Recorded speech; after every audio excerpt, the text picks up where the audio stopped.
बाज़ लोगों को मेरी यूनिफॉर्म से इस तरह से एतराज़ होता है कि आपने सर पे दुपट्टा नहीं लिया हुआ, आपने स्कार्फ क्यों नहीं पहना हुआ, आप स्कार्फ पहनेंगी तो आप पाकिस्तानी औरत लगेंगी, मुसलमान लगेंगी।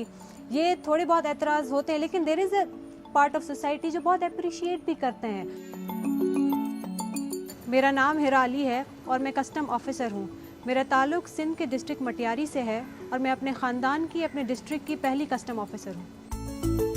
जी, मुझे शुरू से यूनिफॉर्म ऑफिसर बनने का बड़ा शौक था। I have cleared more than 3 exams of Pakistan customs and now I am wearing uniform in front of you and working in Pakistan customs.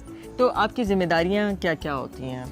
अभी मेरे पास करंटली 2 चार्ज हैं। एक है डिपार्टमेंटल रिप्रेजेंटेटिव, जिसमें मैं डिपार्टमेंट की तरफ से जो भी एंटी स्मगलिंग के केसेस होते हैं मैं वो प्लीड करती हूँ, और मेरा दूसरा चार्ज है EFS में, that is export facilitation scheme, जो कि फेडरल बोर्ड ऑफ रेवेन्यू ने ये इंट्रोड्यूस कराई है टू फैसिलिटेट द एक्सपोर्टर्स, ताकि मुल्क में से एक्सपोर्ट बढ़े और रेवेन्यू कलेक्ट हो और फॉरेन एक्सचेंज आए।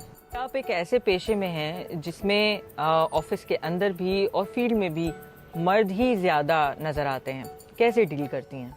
जहाँ पे मैं काम करती हूँ, यहाँ पे अगर 70 लोग काम कर रहे हैं, उसमें 9 से 10 औरतें होंगी, फीमेल स्टाफ होगा, बाकी सारे मेजॉरिटी में मर्द हैं। अब जहाँ पे मेजॉरिटी में मर्द होते हैं, फीमेल का एक रेशो बहुत कम रह जाता है, तो वहाँ पे औरतों को थोड़ा सा साइडलाइन करने की कोशिश की जाती है। फिर हम औरतों को जो एक चीज़ अर्न करने के लिए, एक पोजीशन अर्न करने के लिए जो एक मर्द को एक बार एफर्ट करनी पड़ती है, हम औरतों को डबल और ट्रिपल एफर्ट करनी पड़ती है वही सेम चीज़ अर्न करने के लिए।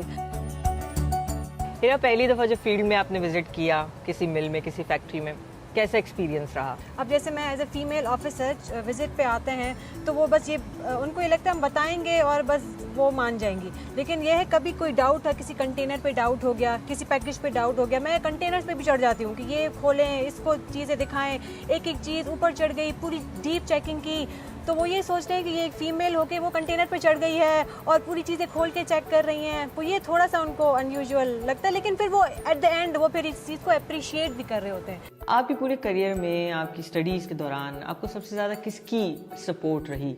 मेरे फादर, मेरे अम्मी, मेरे अब्बू हर चीज़ में बहुत सपोर्टिव रहे हैं शुरू से ही लेके। और ऐसा नहीं कि मैंने पहले दफ़े में एग्ज़ाम दिया और मैं पास हो गई और मैं कस्टम्स में आ गई, नहीं, मैंने ग्रेजुएशन के बाद 3 साल मेहनत की है, डिफरेंट एग्ज़ाम्स दिए हैं और बहुत सारे एग्ज़ाम्स मैंने फ़ेल भी किए हैं। मैं फ़ेल होकर आती, मैं अपने अब्बू को कहती कि नहीं, पास नहीं हुआ, और मैं रोने लग जाती जब मैं अभी पाकिस्तान कस्टम्स में नहीं थी। तो फिर मेरे अब्बू कहते थे इट्स ओके, ट्राई अगेन, हो जाएगा, ट्राई अगेन करते रहे, मेहनत करते रहे, जारी रखें। कुछ पोर्शन सोसाइटी का ऐसा है जो बहुत अप्रिशिएट भी करते हैं। इवन बहुत सारे पेरेंट्स कहते हैं कि हम चाहते हैं हमारी बेटियां आप जैसी बने, और लड़कियां इंस्पायर होती है कि हम भी अपने पेरेंट्स को इस तरह से प्राउड फील कराना चाहते हैं। तो there is a both side of society.